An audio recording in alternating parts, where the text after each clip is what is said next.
बढ़िया मदद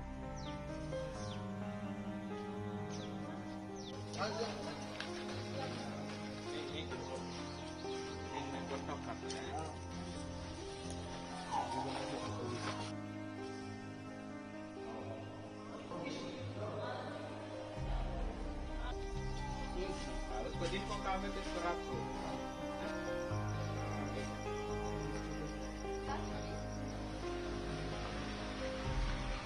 25 की दरमियानी रात और 26 तारीख को पूरे दिन में दंतेवाड़ा जिले और पूरे बस्तर संभाग में हैवी रेनफॉल होने के कारण दंतेवाड़ा जिले में 118 mm की बारिश 26 तारीख में दर्ज की गई, जो कि हमारी अभी तक की प्राप्त जो बारिश हुई है उसका 10% बारिश थी, जिसके कारण डंकनी नदी, माडर नदी और जिले के सभी संकनी नदी और सभी नालों में अत्यधिक पानी आया। इससे कि उनके कॉन्फ्लुएंस पे जो उनका कैचमेंट एरिया है उसमें जो गांव बसे हुए हैं उनके अंतर्गत फ्लड जैसी सिचुएशन निर्मित हुई। दंतेवाड़ा शहर में भी फ्लड की सिचुएशन निर्मित हुई।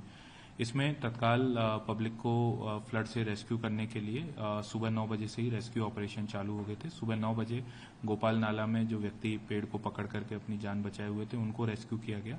पूरे दिन भर रेस्क्यू ऑपरेशन सभी ग्रामीण क्षेत्रों में भी चले। शहरी क्षेत्र में दोपहर को 3:30 बजे के बाद पानी ऊपर पड़ने लगा, जिसमें अलग अलग पॉकेट्स में साइंस सेंटर के अंतर्गत 35 बच्चियां फंस गई थी। मुक्तिधाम में 25 लोग फंस गए थे।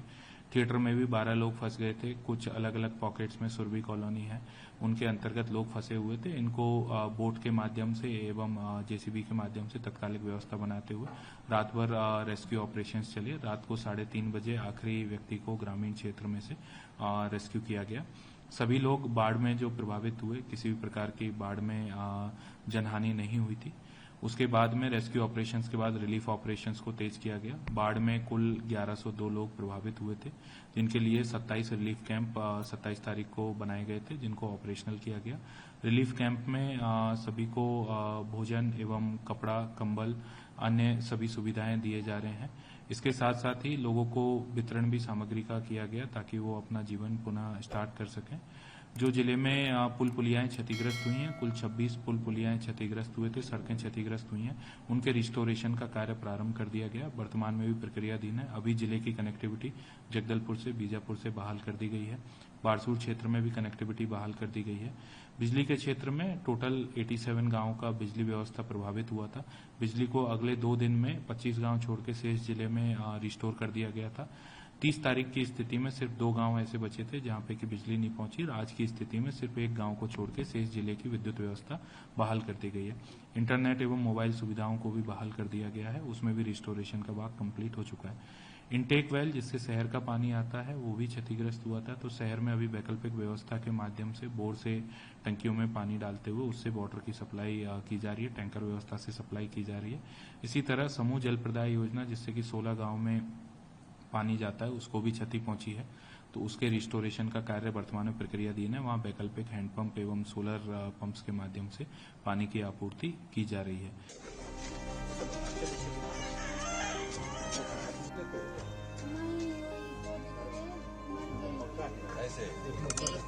कुछ भी नहीं था सर, कुछ भी नहीं था। आप ही लोग 5:30 में जिंदा होके मेरे साथ लेके निजी है, निजी है। तो क्या हाल चाल है? बढ़िया है।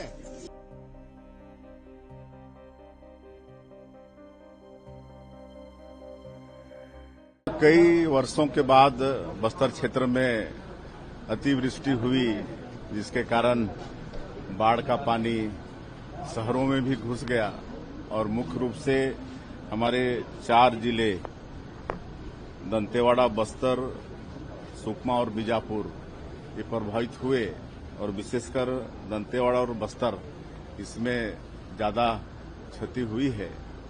और इस समय हम विदेश यात्रा में थे, लेकिन वहां से भी चिंता किए, 2 बार यहां संपर्क किए, वर्चुअली बैठक लिए और पूरा प्रशासन को निर्देशित किए कि भाई लोगों को किसी भी तरह से असुविधा नहीं होनी चाहिए। उनके लिए राहत शिविर खोलिए, उन भोजन की व्यवस्था करिए, दवाई की व्यवस्था करिए, ये सब कुछ वहां से निर्देशित किए। हमारे आदरणीय केदार कश्यप जी वो स्वयं यहाँ पर आए और वो भी दौरा किए और विदेश से वापसी के पश्चात सबसे पहले हम आज यहाँ पर आए हैं, बाढ़ क्षेत्र का मुआयना किए हैं, हवाई सर्वे भी किए हैं।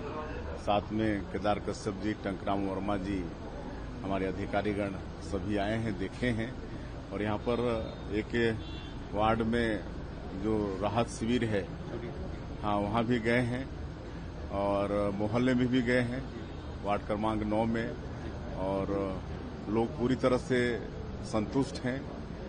शासन प्रशासन का जो सहयोग इस संकट की स्थिति में उनको मिला है, उससे वो लोग संतुष्ट हैं। और राहत शिविर में भी लोगों से मिले हैं तो लोग भी संतुष्ट हैं। भोजन वगैरह की अच्छी व्यवस्था है और जो भी हानि हुई है, चाहे वो मकान की हानि हो या पशुधन की हानि हो या फिर जो क्षतिग्रस्त मकान है, RBC 64 के तहत जो भी सहायता राशि होती है, प्रशासन उसको त्वरित गति से दे रही है। और जो मकान पूर्णतः क्षतिग्रस्त हुए हैं, कच्चा मकान का 1,20,000 रुपया दे रहे हैं, पक्का मकान का 1,30,000 रुपया वो दे रहे हैं। क्षतिग्रस्त मकान का 4,000 है RBC 64 में, लेकिन मुख्यमंत्री राहत कोष से उनको फिर 6-6 हजार रुपया प्रत्येक घर के पीछे में देंगे। पशु हानि हुई है उसकी भी मुआवजा देंगे। और जितने भी आवश्यक दस्तावेज वगैरह, आधार कार्ड वगैरह भी बहे हैं, वो सब प्रशासन मुहैया कराएगा। और अभी ये शिविर आने वाले समय में भी चालू रहेगा और सबको वहां पर भोजन मिलेगा और लोगों को घर तक भी शिविर से मतलब भोजन पहुंचाने का काम प्रशासन कर रहा है। तो हर तरह से लोग संतुष्ट हैं और इस संकट की स्थिति में शासन प्रशासन पूरी तरह से जनता के साथ में खड़ी है।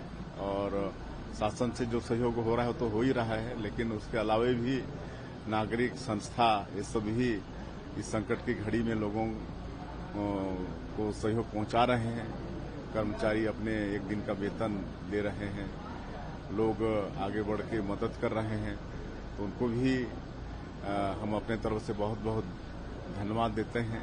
उन्होंने मानवता दिखाई है और संकट की स्थिति में लोगों के साथ खड़े हैं। 26 तारीख को बाढ़ आ गया अचानक से खालेपारा में। नदी किनारे सबका, हम नदी किनारे वाले निवासी हैं। अचानक से आ गया तो हम लोग पता ही नहीं चला कि अचानक से बाढ़ आ गया, तो सभी लोग डर गए। किसी को नहीं पता था कि पिछले बार आया था, लेकिन इतना नहीं आया था, मतलब अभी आया जो पिछली बार आया था। एक दुकान गया था, एक मतलब कच्चा मकान गया था। तो इस बार वाला जो आया था ना, भयानक था, सबसे रौद्र रूप आया था सर जी। कितना नुकसान हुआ? यहाँ बहुत नुकसान हुआ है सर। घर से लेकर पूरा सामान तक पूरा चला गया। सब लोग मतलब जान बचाने सब लोग चले गए, लेकिन कुछ लोग बच गए, वहीं रह गए।